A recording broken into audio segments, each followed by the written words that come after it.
Hi, I'm Sarah. Welcome back to my van build. If you're new here, I'm in the midst of building out my Ford E250 van with the goal of traveling the US.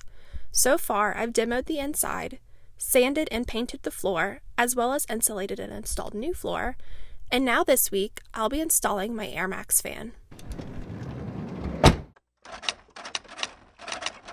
Hi guys, welcome back to my van build. If you're new here, no worries because I'm really just getting started.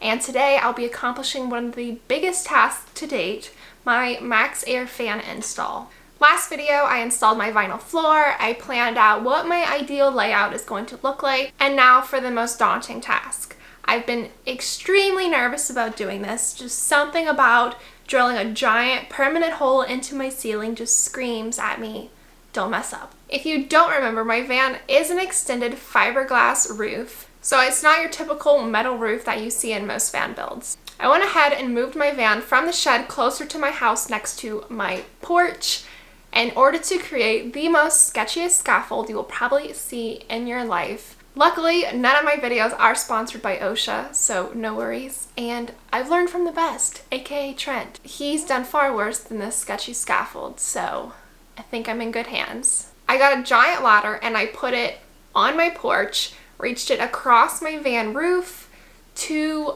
where my old porch used to be. We have some of the existing structure there still, so it's balancing on that. Hovering above my van roof, I put some plywood on the ladder so I can sit on there and work, and I'm pretty proud of it. I didn't want to put all of my weight on the fiberglass roof. I'm not exactly sure how sturdy it is, and while I'm already drilling a hole in it, I'd rather be safer than sorry. Alright, so I purchased the Air Max fan 7000K. I'm not exactly sure if that's how you say it, but it's the deluxe fan with a remote and with the white lid. The Maxxair fans are super popular with van builds, so it was a no-brainer for me. It's automatic, it has 10 speeds, it can operate in the rain, it can push air out, and it can pull air in, and you can set it to automatic, set to a certain temperature. I purchased mine off of Amazon for about $334 before tax, and like always, everything I use in this video and all my previous videos as well is linked down below in the description and my Google Sheet link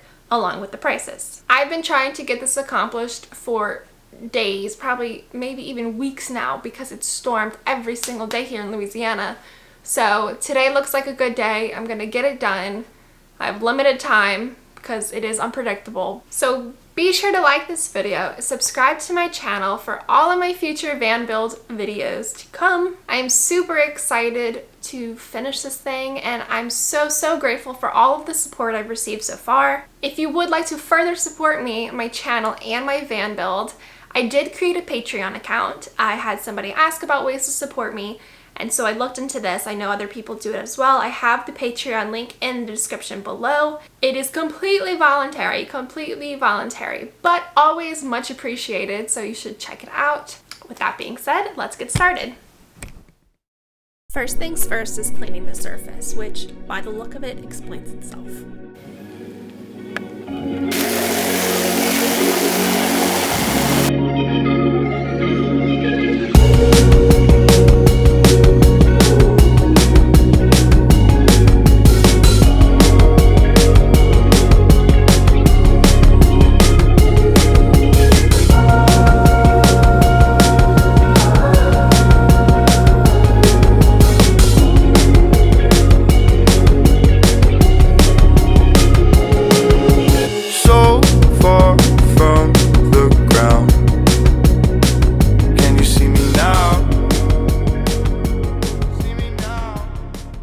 Okay, so before cutting a giant hole in my ceiling, I had to make a few templates first.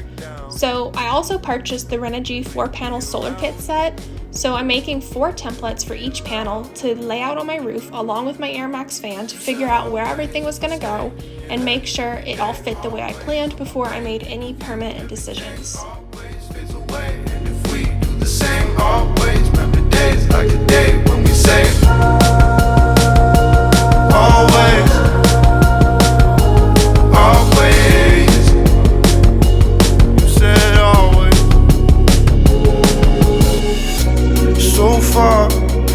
Now, if I turn it up, can you hear the sound?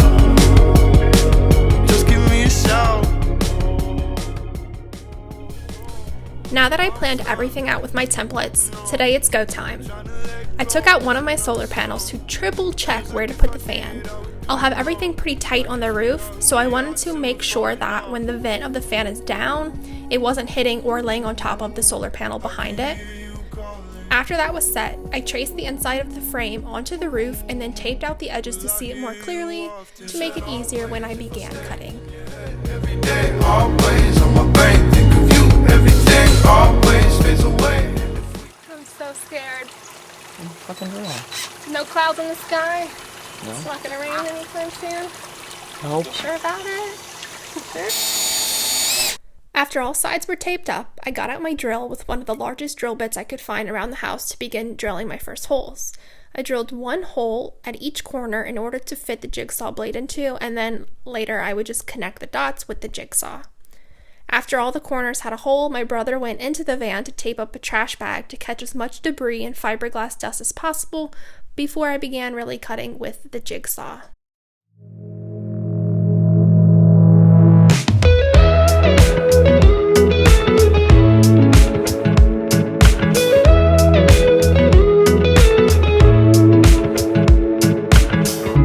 Nothing like your smile in the morning, following the linings on your cheeks. 'Cause baby, in your absence, life is boring. And voila, I have a hole in my roof, which I accidentally did not record, but no worries, I also forgot to record another momentous portion of this video as well. So, after the hole was cut, I tried to place the frame in, but it wasn't quite big enough, so I traced the spots that still needed a bit of trimming and repeated this process until it was a snug fit. And Luke brought me an umbrella because it was absolutely scorching outside. Before securing the frame, I traced the outline of where it would be touching the roof surface. I first used some caulk cord weather seal on the perimeter closest to the hole. Many people use butyl tape, but this is the closest thing that I could find. Next, I used a marine grade caulk for the outer portion of the perimeter. Tells me stories of life in a more perfect place where I wanna stay. It's easier to love when it's you by my side, shining through the cracks like the first morning light, feeling like a child through the days and the nights, living in your arms as years go by. Now I'm ready to place the frame in the hole, making sure that the silver pieces are facing towards the sides of the van. And once I pushed down on the frame, I realized I caulked way too much over, but no worries, I'm going to spread it around afterwards. I went ahead and clamped the frame down to make sure it doesn't shift while I'm working, and to make sure that the putty and the caulk is compressed as much as possible so that there's no air gaps that water could eventually seep through. And now it's time to drill the frame onto the roof. Nothing like your smile in the morning, following the linings on your cheeks. Luke! 'Cause baby, in your absence, life is boring, so I'll never leave.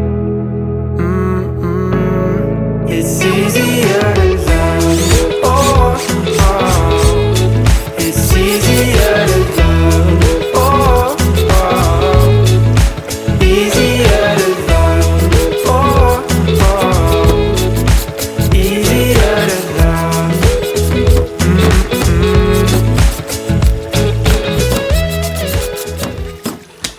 Screwed everything down. So much excess caulk.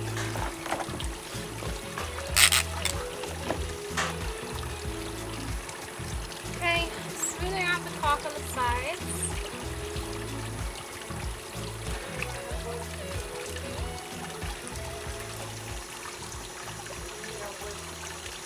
Now that the frame is 100% screwed into the roof, I used the extra caulk that spilled onto the sides to cover the edges, making sure that that was completely sealed, and then caulking on top of each screw as well.